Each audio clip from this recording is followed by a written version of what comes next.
नमस्कार। आज बात करेंगे बंगाल में मतदाता सत्यापन पर, जहां सुप्रीम कोर्ट के एक फैसले से राजनीतिक घमासान मच गया है। ये पूरा मामला क्या है और इसका असर क्या होगा, ये सब जानने के लिए हमारे साथ बने रहिएगा। तो देखिए, बंगाल की सियासत में ना इस वक्त एक बड़ा तूफान आया हुआ है और इस तूफान का सेंटर है वोटर लिस्ट। सुप्रीम कोर्ट का एक फैसला आया है और बस उसी ने लाखों लोगों के वोटिंग राइट को लेकर एक नई बहस छेड़ दी है। चलिए मिलकर समझते हैं कि आखिर ये पूरा मामला है क्या। तो इस पूरे मुद्दे को ना हम 4 हिस्सों में तोड़कर समझेंगे।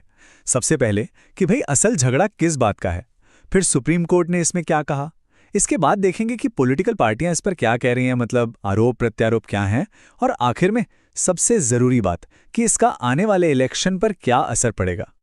चलिए एक बहुत ही बेसिक सवाल से शुरू करते हैं। अपनी पहचान साबित करने के लिए कौन सा डॉक्यूमेंट वैलिड है? सुनने में तो यह बड़ा सीधा साधा सवाल लगता है ना, लेकिन यही सवाल इस वक्त बंगाल में लाखों लोगों के वोटिंग के अधिकार का फैसला कर रहा है। तो चलिए पहले हिस्से पर आते हैं कि असल मुद्दा है क्या।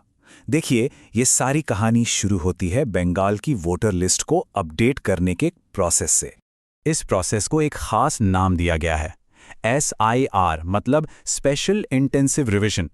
इसका काम बस इतना है कि वोटर लिस्ट को एकदम क्लीन और एक्यूरेट बनाया जाए ताकि कोई गड़बड़ी ना हो। अब वैसे तो ये एक नॉर्मल रूटीन प्रोसेस है, पर इस बार इसी को लेके सारा विवाद खड़ा हो गया है। और जब मामला इतना गर्मा गया तो सीन में एंट्री होती है सुप्रीम कोर्ट की, और उनके एक फैसले ने, आप समझिए, इस पूरे प्रोसेस का रुख ही मोड़ दिया। असल में कंफ्यूजन इसी बात को लेकर था कि पहचान के लिए कौन कौन से डॉक्यूमेंट्स माने जाएंगे। तो इसी कंफ्यूजन को खत्म करने के लिए सुप्रीम कोर्ट ने एक बड़ा जरूरी फैसला दिया। उन्होंने न सिर्फ लिस्ट को क्लियर किया, बल्कि उसमें कुछ और चीजें भी जोड़ दी। तो सवाल ये है कि अब लिस्ट में क्या क्या शामिल है। देखिए, बर्थ सर्टिफिकेट और फैमिली आइडेंटिटी डॉक्यूमेंट ये तो पहले से ही थे, लेकिन कोर्ट ने एक ऐसा डॉक्यूमेंट जोड़ा जो सच में गेम चेंजर साबित हुआ, और वो है 10वीं क्लास का एडमिट कार्ड। सोचिए, ये फैसला उन लाखों लोगों के लिए कितनी बड़ी राहत की बात है जिनके पास शायद कोई और प्रूफ ना हो। और मजे की बात यह है कि कोर्ट ने ये बात कितने साफ साफ शब्दों में कही। उन्होंने कहा कि स्कूल की पढ़ाई के दौरान जो एडमिट कार्ड जारी होता है ना, उसे एक पक्के डॉक्यूमेंट के तौर पर पेश किया जा सकता है।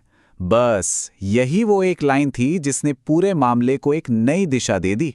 तो एक तरफ तो कोर्ट ने चीजें क्लियर कर दी, लेकिन दूसरी तरफ सियासत में एक नया ही बखेड़ा खड़ा हो गया।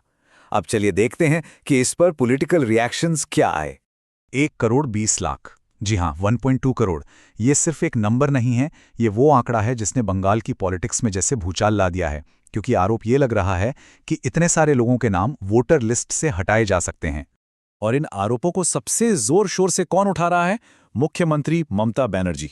उनका सीधा सीधा कहना है कि ये जो SIR प्रोसेस चल रहा है, उसकी आड़ में 1.20 करोड़ वोटर्स के नाम काटने की एक साजिश हो रही है, और उनका मानना है कि इसके पीछे प्योरली पॉलिटिकल वजह हैं। तो ये जो कानूनी लड़ाई और राजनीतिक खींचतान चल रही है, इसका आखिर मतलब क्या निकलता है? सबसे बड़ा सवाल तो यही है कि आने वाले चुनाव पर इसका क्या असर होगा। चलिए जरा एक बार टाइमलाइन पर नजर डालते हैं। देखिए, SIR का प्रोसेस तो अभी चल ही रहा है। उम्मीद है कि 28 फरवरी तक फाइनल वोटर लिस्ट आ जाएगी, और उसके फौरन बाद ही इलेक्शन की तारीखों का भी ऐलान हो सकता है। मतलब साफ है, वक्त बहुत कम बचा है। और जानते हैं, यही इस पूरे मामले का सबसे बड़ा पॉइंट है। यह सिर्फ कोई कागजी कार्रवाई नहीं है। बंगाल का अगला CM कौन बनेगा, इसका फैसला इसी नई अपडेटेड वोटर लिस्ट से होना है। लिस्ट से एक एक नाम का हटना या जुड़ना पूरे चुनाव का नतीजा इधर से उधर कर सकता है। तो आखिर में एक ही सवाल बचता है। एक तरफ है एकदम सही और साफ सुथरी वोटर लिस्ट बनाने की जरूरत, और दूसरी तरफ है हर नागरिक का वोट देने का मौलिक अधिकार। इन दोनों के बीच एक सही बैलेंस कैसे बनाया जा सकता है? ये वो सवाल है जिसका जवाब न सिर्फ बंगाल के भविष्य के लिए, बल्कि हमारे पूरे लोकतंत्र की सेहत के लिए बहुत जरूरी है।